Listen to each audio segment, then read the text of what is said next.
The world of League of Legends is oozing with magic, even to its remotest corners. The interplay between the physical and spirit realm is of untold importance of the balance of Runeterra. But there are worlds beyond human comprehension, even more inaccessible than the deepest pockets of the spirit realm. Only in one place is it possible to connect with this celestial realm and the entities that exist within it. In this video, we learn what this place is all about and how it has profoundly shaped the history of Runeterra to this day. This is the history of Mount Targon.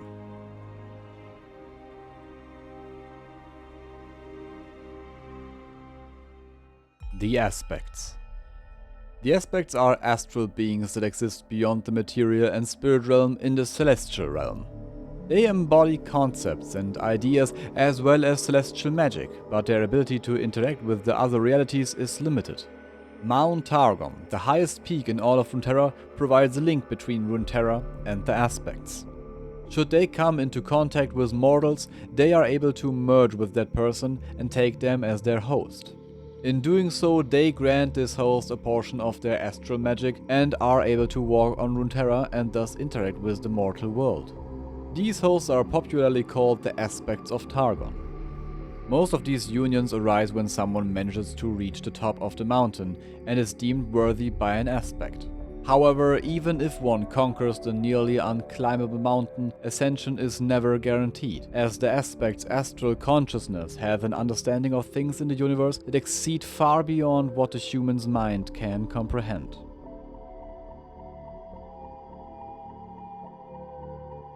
Heavy is the crown. When the universe came into being, the celestial realm and the celestial beings living within it emerged with it. One of these beings found everything around it dull, desolate and dark, so it created stars to decorate the seemingly endless canvas of the universe.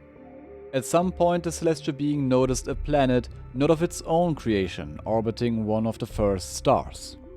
The Aspects seemed particularly interested in this object, and so the star-forging being approached and saw life and magic, a young civilization seeking guidance. The being descended in form of a celestial dragon, and so the humans climbed the mountain to make contact with it. The Targonians named the dragon after the son it had given them, Aurelian's soul, and wanted to give it a gift as a token of gratitude. They presented the celestial dragon with a magnificent crown, crafted with meticulous magic, and decorated with the unfathomable design of the celestial realms. Aurelian, proud as he was, accepted the gift, only to discover it was a trap. The celestial being was unable to remove the crown, and his knowledge of the sun and its associated magic began to seep through it, allowing mortals to analyze it. Furthermore, the dragon was drawn back to the celestial realm by the power of the crown, preventing him from approaching the world of Runeterra again.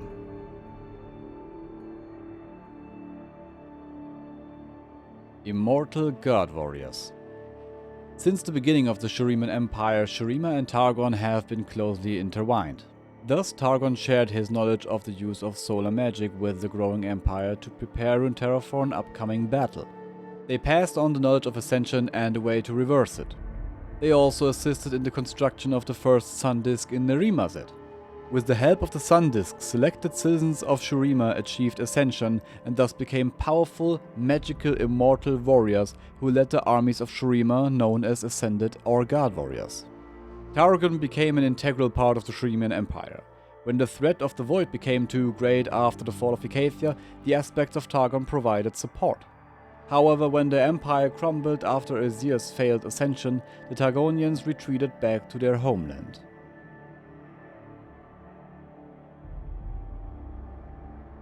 The War of the Darkin. After the fall of Shurima, the remaining God Warriors were without leadership or purpose. Faced with their power and immortality, and haunted by the horrors they witnessed in the fight against the Void, many descended into madness. They grew selfish and power-hungry, seeing themselves as the rightful rulers of Runeterra and using their magic to bend blood, flesh, bone and armor. These deformed and power-hungry tyrants were given the name Darkin. At the height of the Darkin's tyranny, they began to fight each other. The Targonian aspect host of the Twilight, Misha, felt compelled to put a stop to it all. Together with the ascended Tarnari, she called a meeting of the remaining God Warriors and the Darkin. Tarnari proposed that the Kalikar, the weapon of the ascended warrior Queen Setaka, be given to a Senate of Azir, who would then become the new ruler of Shurima. This proposal caused unrest, and Tarnari was forced to use Misha's magic and the Kalikar to direct a beam of magical moonlight onto the conference. Many of those present lost their lives. A few escaped, and Tarnari lost his ascension. Tarnari's followers were then tasked with forging weapons under Misha's leadership that would be used to seal the Darkin. Misha decided to pass on the knowledge of these weapons to mortals, and a newly reborn Targonian aspect of war united a resistance to fight the Darkin. They ultimately succeeded in sealing them into their weapons.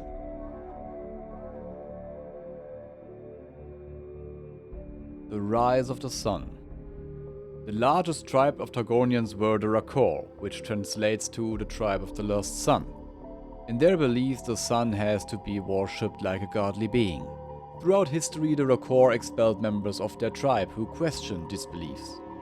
They expelled a group of tribesmen they called the Noxii, who would raise the great warlord Sun Uzal, who would later tyrannize all of Valoran. Two religious orders emerged among the Rakor: the Solari, who worshipped the sun as the only true deity, and the Lunari, who viewed the moon as its equal counterpart. The Solari's extremist beliefs could not accept the Lunari's faith, and so conflict arose. The Solari defeated the Lunari and grew to become the leading religious group on Mount Targon.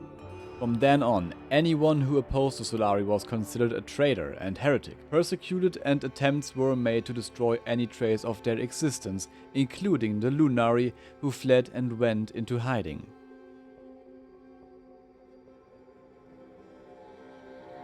The resistance of the Lunari. One day, when a regular Lunari ceremony was about to be performed, the Solari, who had discovered this hiding place, attacked. While the young Lunari, Alun, was performing the ritual inside the temple, a battle raged outside, in which her brother, Aphelios, fell to the ground with his sword broken. When Alun arrived at the heart of the temple, she was able to amplify and channel her magic. Aphelios and Alun's magic combined, and the sister was able to manifest magical celestial weapons made of moonstone into her brother's hand. After the attack, Alun used her magic to hide the entire temple in the spirit realm, from where she maintains contact with her brother, who is forced to consume a special poison that mutes him but acts as a conduit for Alun's magic. To protect the survivors of the attack, Aphelios trained his skills and became an assassin. With his combat skills, Alun's magical guidance, and an arsenal of mystical weapons, they fight for the surviving Lunari.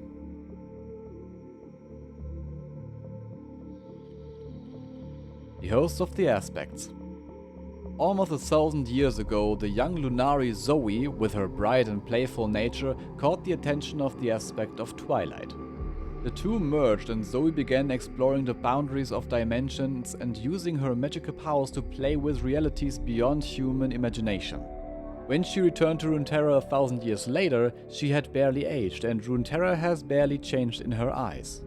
Yet she shows an almost childlike curiosity about the world around her, the people within it, and especially the other aspects, of which there seemed to be a suspiciously large amount. Normally, the emerge of an host was a rare event, occurring once every few generations, but in recent years it has been happening much more frequently. So it came to pass that Diana, a student of the Solari who constantly questioned the beliefs of her people, wanted to climb the mountain to find answers. Her lover Leona followed her anxiously, and at the summit both were chosen as hosts. Diana became the aspect of the moon, and Leona the aspect of the sun. A clash ensued between the two, and Diana fled, hoping to find meaning for herself, while Leona tries to find her, both to cement the Solari's dominance and to help Diana keep the aspect within her under control. A few years later, the Rakor warriors Atreus and Pylus were forced to climb the mountain. Their village was attacked by barbarians in the name of the reborn Darken Aatrox, and they sought help from the Solari and Leona, but in vain. Pylus did not survive the climb, and Atreus was deemed unworthy by the aspect of war, which is why he completely took over his body and almost completely suppressed the human's consciousness. A fight ensued between the aspect and Aatrox, in which the Darkens stabbed the warrior. The aspect of war died, and with him, his constellation disappeared from the sky. But Atreus was alive. He spat in a Darkin's face, who then left him to die. It was Pyleth's wife who found Atreus and nursed him back to health. With the power of the aspect within him, Atreus sought to rebel as the pantheon against the higher powers that threatened this world. Not long ago, a Demacian soldier arrived at the mountain. Targon was sentenced to wear the Crown of Stone, a punishment in Demacia that meant being forced to leave Demacia and climb Mount Targon.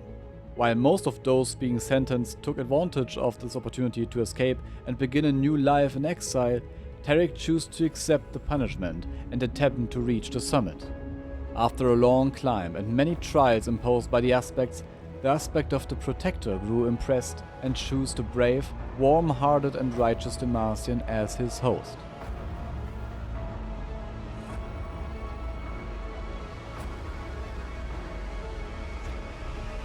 Supernova. The rise and fall of empire, the discovery and misuse of magic, the strive of mortals to construct their own adorable, inadequate marvels. I have seen it all and constantly observed those who deceive me. Yet Targon has passed all these tests. They were anything but helpless and weak. Yet looking up at the night sky, one increasingly discovers shooting stars.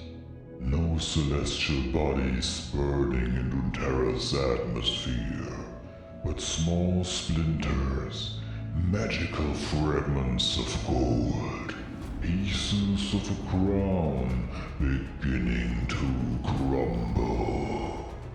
Slowly but surely, the spell of Targon's bonds is fading. Or is it a rage in me and a desire of freedom that are growing? It doesn't matter. I know that time is on my side. One day the balance of the cosmos will shift in my favor again. And in that moment, Targon, Runeterra, the entire universe, and everything beyond it will witness what it means to infuriate a celestial being.